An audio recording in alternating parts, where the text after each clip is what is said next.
ಯೇಸುವೆ ಸ್ತೋತ್ರ, ಯೇಸುವೆ ವಂದನೆ. ಆತ್ಮೀಯ ಸಹೋದರ ಸಹೋದರಿಯರೇ, ನಿಮಗೆಲ್ಲರಿಗೂ ಸಾಧಾರಣ ಕಾಲದ 23ನೆಯ ಭಾನುವಾರದ ದೇವರ ವಾಕ್ಯದ ಧ್ಯಾನಕ್ಕೆ ಸ್ವಾಗತ, ಸುಸ್ವಾಗತ. ಈ ತಾರೀಕು ಸೆಪ್ಟೆಂಬರ್ 10. ನಾವೆಲ್ಲರೂ ಪ್ರಾರ್ಥಿಸೋಣ. ಸ್ತುತಿಗಳ ಮಧ್ಯೆ ವಾಸಿಸುವ ತಂದೆಯಾದ ದೇವರೇ, ನಿಮ್ಮ ನಾಮಕ್ಕೆ ಅನಂತ ಕೋಟಿ ಸ್ತುತಿ ಸ್ತೋತ್ರ ವಂದನೆಗಳನ್ನು ಸಲ್ಲಿಸುತ್ತೇವೆ ಸ್ವಾಮಿ. ಇವತ್ತು ನಾವು ಆಲಿಸುವ ಸುವಾರ್ತೆ ವಿಶೇಷವಾಗಿ ನಮ್ಮನ್ನು ಶುದ್ಧೀಕರಿಸಲಿ, ನಮ್ಮ ಬಲಹೀನತೆಗಳನ್ನು ದೂರ ಮಾಡಿ ಪವಿತ್ರಾತ್ಮರ ಶಕ್ತಿಯಲ್ಲಿ ನಮ್ಮನ್ನು ಬಲಪಡಿಸಲಿ, ನಮಗೆ ಸ್ವರ್ಗೀಯ ಜ್ಞಾನವಾದ ಪವಿತ್ರಾತ್ಮರನ್ನು ಕರುಣಿಸಿರಿ. ಯೇಸು ನಾಮದಲ್ಲಿ ಪ್ರಾರ್ಥಿಸುತ್ತೇವೆ, ಆಮೆನ್. ಎಜೆಕಿಯಲ್ ಪ್ರವಾದಿಯ ಗ್ರಂಥದಿಂದ ವಾಚನ, ಅಧ್ಯಾಯ 33, ವಾಕ್ಯಗಳು 7ರಿಂದ 9.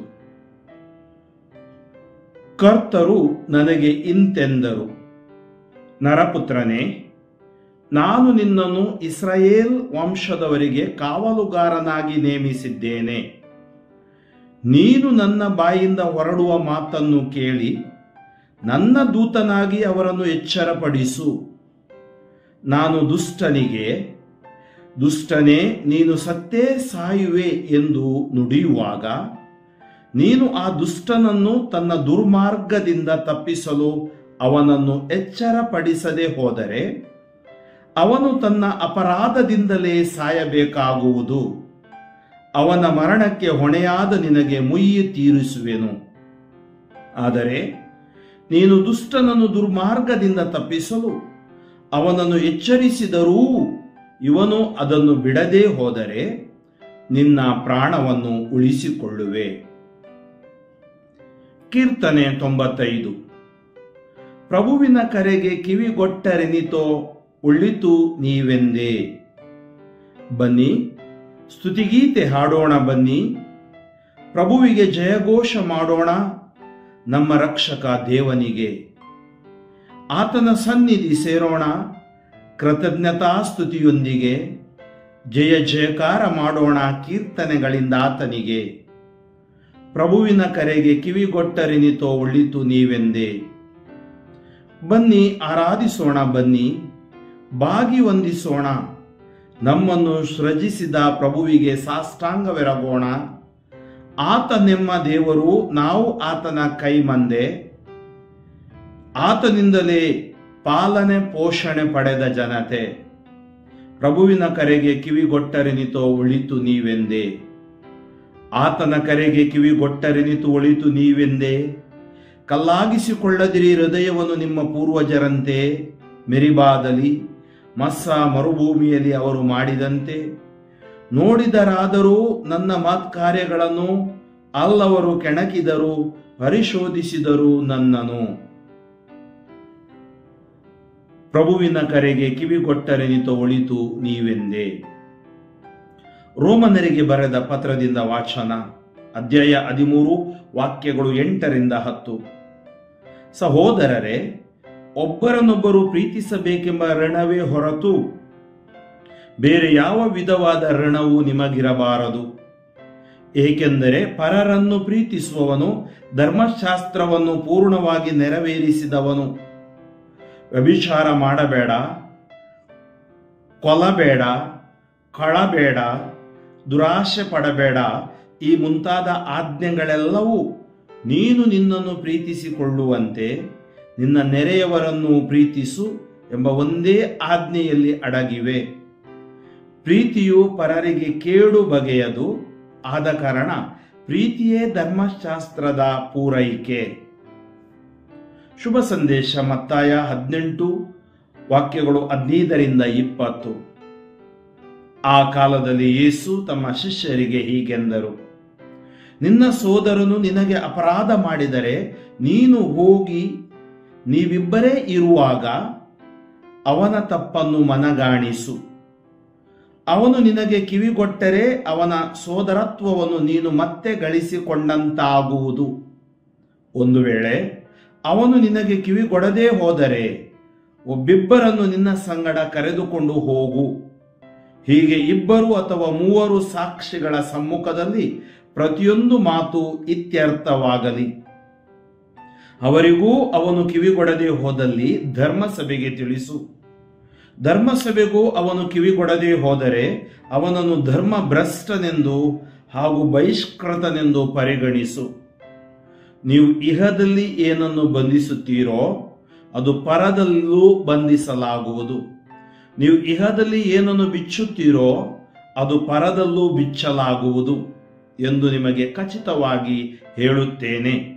ಇನ್ನೂ ನಾನು ನಿಮಗೆ ಹೇಳುವುದು ಏನೆಂದರೆ, ನಿಮ್ಮಲ್ಲಿ ಇಬ್ಬರು ತಾವು ಬೇಡಿಕೊಳ್ಳುವ ಯಾವುದಾದರೊಂದು ವಿಷಯವಾಗಿ ಇಹಲೋಕದಲ್ಲಿ ಒಮ್ಮನಸ್ಸುಳ್ಳವರಾಗಿದ್ದರೆ ಅದು ಸ್ವರ್ಗದಲ್ಲಿರುವ ನನ್ನ ತಂದೆಯಿಂದ ಅವರಿಗೆ ಕೈಗೂಡುತ್ತದೆ.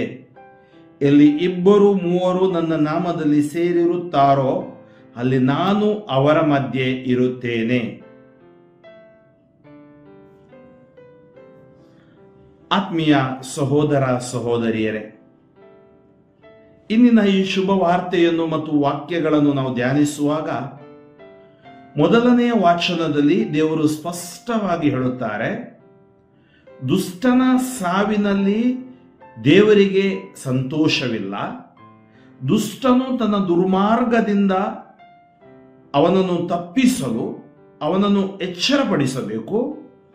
ಆದ್ದರಿಂದ ಅವನನ್ನು ದೇವರೆಡೆಗೆ ತರುವಂತಹ ಜವಾಬ್ದಾರಿ ಒಬ್ಬ ಪ್ರವಾದಿಗೆ, ಒಬ್ಬ ಅಪೋಸ್ತಲನಿಗೆ, ಒಬ್ಬ ಸುವಾರ್ತಿಕನಿಗೆ ಇದೆ, ಪ್ರತಿಯೊಬ್ಬರಿಗೂ ಇದೆ.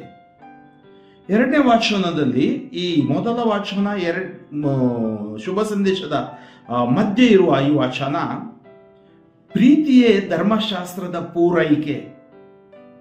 ಪ್ರೀತಿಯ ಜೀವನ ಅಥವಾ ಪ್ರೀತಿಸುವ ಜೀವನ, ಯಾಕೆಂದ್ರೆ ಪ್ರೀತಿ ದೇವರಿಂದ ಉಗಮವಾದುದು ಸಂತ ಯೋಹಾನರು ಹೇಳ್ತಾ ಇದ್ದಾರೆ.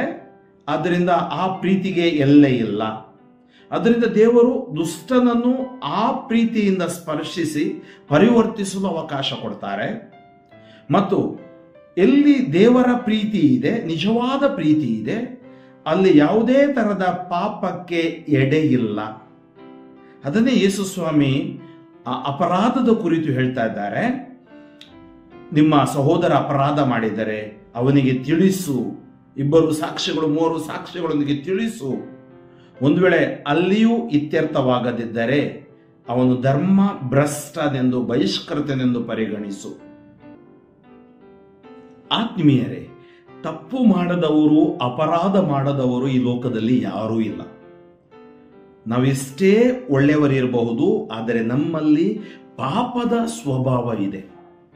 ಯಾವಾಗ ಪಾಪದ ಸ್ವಭಾವ ನಮ್ಮ ಮೇಲೆ ದಬ್ಬಾಳಿಕೆ ಮಾಡುತ್ತದೆ ಅಥವಾ ನಮ್ಮ ಮೇಲೆ, ನಮ್ಮ ಆಲೋಚನೆಗಳ ಮೇಲೆ ಪ್ರಭಾವ ಬೀರುತ್ತದೆ, ಅದು ನಮ್ಮನ್ನು ಕೆಲವು ಸರಿ ಸ್ವಾರ್ಥಿಗಳನ್ನಾಗಿ, ಅಹಂಕಾರಿಗಳನ್ನಾಗಿ, ಗರ್ವಿಗಳನ್ನಾಗಿಯೂ ಮಾಡಲು ಸಾಧ್ಯವಿದೆ. ಧರ್ಮ ಭ್ರಷ್ಟನಾಗುವುದು ಸುಲಭ, ಧರ್ಮನಿಷ್ಠನಾಗುವುದು ಕಷ್ಟ. ಅಪರಾಧಿಯಾಗುವುದು ಸುಲಭ, ನಿರಪರಾಧಿಯಾಗಿ ಜೀವಿಸುವುದು ಕಷ್ಟ. ದ್ವೇಷಿಸಲು ಬಹಳ ಸುಲಭ, ಪ್ರೀತಿಸಲು ಬಹಳ ಕಷ್ಟ. ಕೆಟ್ಟದು ಮಾಡಲು ನಮ್ಮ ಮನಸ್ಸು ಬೇಗನೆ ಚಾಲನೆ ಮಾಡುತ್ತೆ ಅದನ್ನು. ಆದರೆ ಒಳಿತು ಮಾಡಲು ನಮಗೆ ವಿಶೇಷವಾದ ದೇವರ ಕೃಪೆನೂ ಬೇಕು. ಅದಕ್ಕಾಗಿ ನಮ್ಮ ಜೀವನ ಈ ಒಂದು ಒಳಿತು, ಕೆಡುಕು, ದ್ವೇಷ, ಹಗೆತನ, ಮತ್ಸರ ಅಥವಾ ಪ್ರೀತಿ ಇವುಗಳ ಒಂಥರ ಮಿಶ್ರಣ ತರ ಕಾಣುತ್ತೆ. ನಾವು ನೋಡ್ತೀವಿ, ಏನಾದ್ರೂ ಕಲುಷಿತಗೊಂಡ್ರೆ ಅದನ್ನು ಶುದ್ಧ ಮಾಡ್ತಾರೆ. ಇವತ್ತು ನಮ್ಮ ಕಲುಷಿತಗೊಂಡ ಈ ಮನಸ್ಸು, ಜೀವನ ಹೇಗೆ ಕಲುಷಿತಗೊಂಡಿದೆ? ನಮ್ಮ ಅಪರಾಧಗಳು, ನಮ್ಮ ಪಾಪಗಳು, ನಮ್ಮ ಬಲಹೀನತೆಗಳು, ನಮ್ಮ ದುಶ್ಚಟ, ದುರ್ಗುಣ, ದುರ್ವ್ಯಾಮೋಹಗಳು. ಸ್ವಭಾವತಃ ನಮಗೆ ದೇವರ ಸ್ವಭಾವವಿದೆ. ಆದರೆ ನಮ್ಮ ಶರೀರ ಬಲಹೀನತೆಯಿಂದ ಅಥವಾ ದೈಹಿಕ ಬಲಹೀನತೆಯಿಂದ ನಾವು ಅನೇಕ ಬಾರಿ ಈ ಲೋಕದೆಡೆಗೆ ಸೆಳೆಯಲ್ಪಡುತ್ತೇವೆ. ಸೆಳೆಯಲ್ಪಟ್ಟಾಗ ದೇವರಿಂದ ದೂರ ಹೋಗುತ್ತೇವೆ. ಆವಾಗ ನಾವು ಅಪರಾಧಿಗಳಾಗ್ತೀವಿ. ಅದಕ್ಕಾಗಿ ಎಸೇಕಿಯೇಲ್ ಪ್ರವಾದಿಯ ಮೂಲಕ ದೇವರು ಸ್ಪಷ್ಟವಾದ ಸಂದೇಶವನ್ನು ಕೊಡ್ತಾ ಇದ್ದಾರೆ. ನೋಡಿ, ಎಂತ ಸಂದೇಶ! ದುಷ್ಟನೇ, ನೀನು ಸತ್ತೇ ಸಾಯುವೆ. ಯಾಕಂದ್ರೆ ನಿನ್ನ ದುಷ್ಟತನ ನಿನ್ನನ್ನು ನಾಶ ಮಾಡುತ್ತದೆ, ದೇವರು ನಾಶ ಮಾಡೋದಿಲ್ಲ. ಉದಾಹರಣೆಗೆ ಸಿಗರೇಟ್ ಸೇವನೆ ಮಾಡಿ ಅವನ ದುಷ್ಟತನ, ದುಶ್ಚಟ, ಅವನ ಶ್ವಾಸಕೋಶ ಹೋಗುತ್ತೆ. ಅಥವಾ ಕ್ಯಾನ್ಸರ್ ಬರುತ್ತೆ ಇರಬಹುದು, ಕುಡುಕುತನ ಲಿವರ್ ನಾಶ ಮಾಡಬಹುದು, ಅಥವಾ ಅವನ ಕಾಮ ಅವನ ಜೀವನವನ್ನೇ ವ್ಯಭಿಚಾರದೆಡೆಗೆ ಸೆಳೆಯಬಹುದು. ಆದ್ದರಿಂದ ನಿನ್ನ ದುಷ್ಟತನ ನಿನ್ನನ್ನು ನಾಶ ಮಾಡ್ತಾರೆ. ಅದೇ ಎಸೆಕಿಯೇಲ್ ಪ್ರವಾದಿಯ ಗ್ರಂಥದಲ್ಲಿ ದೇವರು ಹೇಳ್ತಾರೆ, ದುಷ್ಟನ ಸಾವಿನಲ್ಲಿ ನನಗೆ ಲವಲೇಶವು ಸಂತೋಷವಿಲ್ಲ. ದೇವರು ಸ್ಯಾಡಿಸ್ಟ್ ಅಲ್ಲ, ಇನ್ನೊಬ್ಬರ ನೋವಿನಲ್ಲಿ ಸಂತೋಷ ಪಡುವವರಲ್ಲ. ದೇವರು ಪ್ರೀತಿ ಸ್ವರೂಪಿ, ದೇವರು ಕ್ಷಮಾರೂಪಿ. ಅದನ್ನು ಯಾರಿಂದಲೂ ಬದಲಾಯಿಸಲು ಸಾಧ್ಯವಿಲ್ಲ. ಅದಕ್ಕಾಗಿ ದೇವರೇನು ಹೇಳ್ತಾ ಇದ್ದಾರೆ ಅಂದ್ರೆ, ದುಷ್ಟನು ದುಷ್ಟತನದಲ್ಲಿರುವಾಗ ನೀನು ಆ ದುಷ್ಟತನದಿಂದ ತಪ್ಪಿಸಲು ಅವನಿಗೆ ಎಚ್ಚರ ಕೊಡಬೇಕು. ಎಚ್ಚರ ಕೊಡದೆ ಹೋದರೆ ಅವನು ತನ್ನ ಅಪರಾಧದಿಂದಲೇ ಸಾಯಬೇಕಾಗುವುದು. ಅವನ ಮರಣಕ್ಕೆ ಹೊಣೆಯಾದ ನಿನಗೆ ಮುಯ್ಯಿ ತೀರಿಸುವೆನು. ನೋಡಿ, ಎಸೆಕಿಯೇಲ್ ಪ್ರವಾದಿಗೆ ಹೇಳ್ತಾ ಇದ್ದಾರೆ, ದುಷ್ಟನು ಅವನ ಮರಣಕ್ಕೆ ನೀನು ಹೇಳಬೇಕು, ಸತ್ಯ ಹೇಳಲೇಬೇಕು, ಸುವಾರ್ತೆ ಸಾರಲೇಬೇಕು. ಕೆಲವು ಸರಿ ಅದು ಅಹಿತವಾಗಿರ್ಬೋದು, ಕಹಿ ಆಗ್ಬಹುದು. ಆದರೆ ಕಹಿ ಪದಾರ್ಥಗಳು ಅಥವಾ ಕಹಿ ನಮ್ಮ ಜೀವನವನ್ನು ಸಿಹಿಯೆಡೆಗೆ ತರ್ತವೆ. ಆದ್ದರಿಂದ ಆದರೆ ನೀನು ದುಷ್ಟನನ್ನು ದುರ್ಮಾರ್ಗದಿಂದ ತಪ್ಪಿಸಲು ಎಚ್ಚರಿಸಿದರು ಅದನ್ನು ಬಿಡದೆ ಹೋದರೆ ನಿನ್ನ ಪ್ರಾಣವನ್ನು ಉಳಿಸಿಕೊಳ್ಳುವೆ.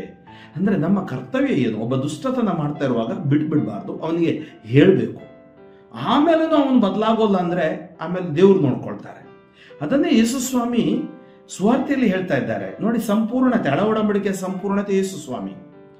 ಆ ಕಾಲದಲ್ಲಿ ಯೇಸು ತಮ್ಮ ಶಿಷ್ಯರಿಗೆ ಹೀಗೆಂದರು, ನಿನ್ನ ಸೋದರನು ನಿನಗೆ ಅಪರಾಧ ಮಾಡಿದರೆ ನೀನು ಹೋಗಿ ನೀವಿಬ್ಬರೇ ಇರುವಾಗ ಅವನ ತಪ್ಪನ್ನು ಮನಗಾಣಿಸು. ಯಾಕಂದ್ರೆ ಎಲ್ಲರ ಮುಂದೆ ತಪ್ಪು ಹೇಳಿಕೋಬೇಡ, ಅವನಿಗೆ ಮನಗಾಣಿಸು.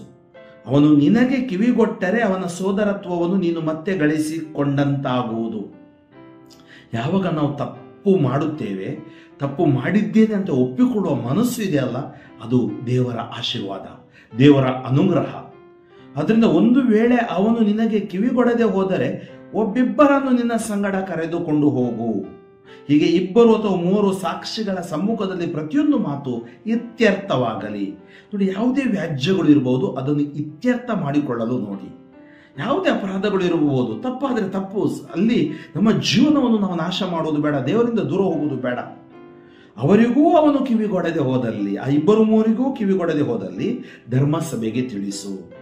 ಧರ್ಮಸಭೆಗೂ ಅವನು ಕಿವಿಗೊಡದೆ ಹೋದರೆ ಅವನನ್ನು ಧರ್ಮ ಭ್ರಷ್ಟನೆಂದು ಹಾಗೂ ಬಹಿಷ್ಕೃತನೆಂದು ಪರಿಗಣಿಸು. ಧರ್ಮ ಭ್ರಷ್ಟ, ಬಹಿಷ್ಕೃತನೆಂದು ಪರಿಗಣಿಸು. ಆದ್ದರಿಂದ ದೇವರು ಹೇಳ್ತಾರೆ, ನೀವು ಏನು ಇಹದಲ್ಲಿ ಬಂಧಿಸುತ್ತೀರೋ, ನೋಡಿ ಅಲ್ಲಿ ಪ್ರವಾದಿಗೂ ಹೇಳ್ತಾರೆ, ಇಲ್ಲಿ ಅಪೊಸ್ತಲರಿಗೂ ಶಿಷ್ಯರಿಗೂ ಹೇಳ್ತಾ ಇದ್ದಾರೆ, ಏನು ಬಂಧಿಸುತ್ತೀರೋ ಪರದಲ್ಲಿ ಬಂಧಿಸಲಾಗುವುದು, ಏನು ಬಿಡುಗಡೆ ಮಾಡ್ತೀರೋ ಅದನ್ನು ಪರದಲ್ಲೂ ಬಿಚ್ಚಲಾಗುವುದು. ಅಂದರೆ ದೇವರು ಅವರಿಗೆ ಅಧಿಕಾರ, ಸೇವಾಧಿಕಾರವನ್ನು ಕೊಡ್ತಾರೆ. ಅದಕ್ಕಾಗಿ ನಮಗೆ ಇವತ್ತು ಸಂಸ್ಕಾರಗಳಿವೆ, ಅದರ ಮೂಲಕ ಕ್ಷಮಿಸುವ ಅಧಿಕಾರವನ್ನು ಪವಿತ್ರ ಸಭೆ ಅವರ ಸೇವಕರಿಗೆ ಕೊಡ್ತಾ ಇದೆ. ಆಮೇಲೆ ಅವರು ಹೇಳ್ತಾರೆ, ನಿಮ್ಮಲ್ಲಿ 2 ತಾವು ಬೇಡಿಕೊಳ್ಳುವ ಯಾವುದಾದರೊಂದು ವಿಷಯವಾಗಿ ಇಹಲೋಕದಲ್ಲಿ ಒಮ್ಮನಸ್ಸುಳ್ಳವರಾಗಿದ್ದರೆ ಸ್ವರ್ಗದಲ್ಲಿರುವ ತಂದೆಯಿಂದ ಅವರಿಗೆ ಕೈಗೂಡುತ್ತದೆ. ಅಂದರೆ ಅಪರಾಧ ಇಟ್ಕೊಂಡು, ದ್ವೇಷ ಇಟ್ಕೊಂಡು ಮಾಡಿದ ಪ್ರಾರ್ಥನೆ ಆಲಿಸಲ್ಪಡುವುದಿಲ್ಲ. 2-3 ಜನ ಪ್ರೀತಿಯಿಂದ ಮಾಡಿದ ಪ್ರಾರ್ಥನೆ ದೇವರು ಆಲಿಸಿ, ಆಮೇಲೆ ದೇವರ ಯೇಸುವಿನ ನಾಮದಲ್ಲಿ ಸೇರುವಾಗ ಅಲ್ಲಿ ಯೇಸು ಇದ್ದಾರೆ. ಅಂದರೆ ದ್ವೇಷ ತುಂಬಿದ, ಹಗೆತನ ತುಂಬಿದ ಜಾಗದಲ್ಲಿ ದೇವರು ಇರುವುದಿಲ್ಲ, ದೇವರ ಪ್ರಸನ್ನತೆ ಇರುವುದಿಲ್ಲ. ಅದಕ್ಕಾಗಿ 2ನೇ ವಾಚನದಲ್ಲಿ ನಾವು ನೋಡ್ತೀವಿ, ಅದರಲ್ಲೂ ನಾವು ಕೀರ್ತನೆಯಲ್ಲಿ ಪ್ರಭುವಿನ ಕರೆಗೆ ಕಿವಿಗೊಟ್ಟರಿನಿತೋ ಉಳಿತು. ಪ್ರಭುವಿಗೆ ಸ್ತುತಿಗೀತೆ ಹಾಡಿ, ವಂದನೆ ಮಾಡಿ, ಸ್ತುತಿ ಸ್ತೋತ್ರ ಸಲ್ಲಿಸಿ, ಆದರೆ ಅವರ ಕರೆಗೆ ಕಿವಿಗೊಡಿ. ಆದ್ದರಿಂದ ಸಂತ ಪೌಲರು ಹೇಳ್ತಾರೆ ರೋಮನರಿಗೆ ಬರೆದ ಪತ್ರಿಕೆಯಲ್ಲಿ, ಇದೆಲ್ಲ ನಮ್ಮ ಅಪರಾಧಗಳು ದೂರ ಹೋಗ್ಬೇಕಾದ್ರೆ ಅಥವಾ ಧರ್ಮಶಾಸ್ತ್ರ ನಮ್ಮಲ್ಲಿ ಸಂಪೂರ್ಣಗೊಳ್ಬೇಕಾದ್ರೆ ಪ್ರೀತಿ ನಮಗೆ ಅತಿ ಮುಖ್ಯ. ಆದ್ದರಿಂದ ಅವರು ನಮಗೆ ಇರುವ ಋಣ ಪರಸ್ಪರ ಪ್ರೀತಿ. ಅದರಿಂದ ಯಾವ ವಿಧವಾದ ಋಣವೂ ನಮಗಿಲ್ಲ. ಯಾಕಂದ್ರೆ ನಾವು ಪ್ರೀತಿಸುವಾಗ ಧರ್ಮಶಾಸ್ತ್ರವನ್ನು ನೆರವೇರಿಸುವವರಾಗುತ್ತೀವಿ. ಆದ್ದರಿಂದ ದುರಾಶೆಗಳಾದ ಯಾವುದು ವ್ಯಭಿಚಾರ, ಕೊಲೆ, ಕಳ್ಳತನ ಇವೆಲ್ಲವೂ ನಮ್ಮನ್ನು ದೇವರಿಂದ ದೂರ ಕೊಂಡೊಯ್ಯುತ್ತವೆ. ನಿನ್ನನ್ನು ಪ್ರೀತಿಸಿದಂತೆ ನೆರೆಯವನನ್ನು ಪ್ರೀತಿಸು ಎಂಬ ಆಜ್ಞೆಯಲ್ಲಿಯೇ ದೇವರ ಪ್ರೀತಿ ಅಡಗಿದೆ. ಪ್ರೀತಿ ಪರರಿಗೆ ಕೇಡು ಬಗೆಯದು, ಆದ ಕಾರಣ ಪ್ರೀತಿಯೇ ಧರ್ಮಶಾಸ್ತ್ರದ ಪೂರೈಕೆ. ಆದ್ದರಿಂದ ನಾವು ಪ್ರೀತಿಸುವವರಾಗೋಣ. ದೇವರ ವಾಕ್ಯ ನಮಗೆ ಪ್ರೀತಿಯಲ್ಲಿ ಬಲಪಡಿಸುತ್ತದೆ. ನಮ್ಮ ಒಳಗಡೆ ಇರುವ ಯಾವುದು ಪ್ರೀತಿಗೆ ತದ್ವಿರುದ್ಧವಾದುದನ್ನು ಯೇಸು ತೊಡೆದು ಹಾಕಿ ಪವಿತ್ರಾತ್ಮರಿಂದ ನಮ್ಮನ್ನು ತುಂಬಿ ಅವರ ಪರಿಶುದ್ಧ ರಕ್ತದಿಂದ ನಮ್ಮನ್ನು ತೊಳೆದು ಶುದ್ಧೀಕರಿಸಿ ದೈವಿಕ ಕರುಣೆಯಿಂದ ನಮ್ಮನ್ನು ಅಭಿಷೇಕಿಸಲೆಂದು ಪ್ರಾರ್ಥಿಸೋಣ.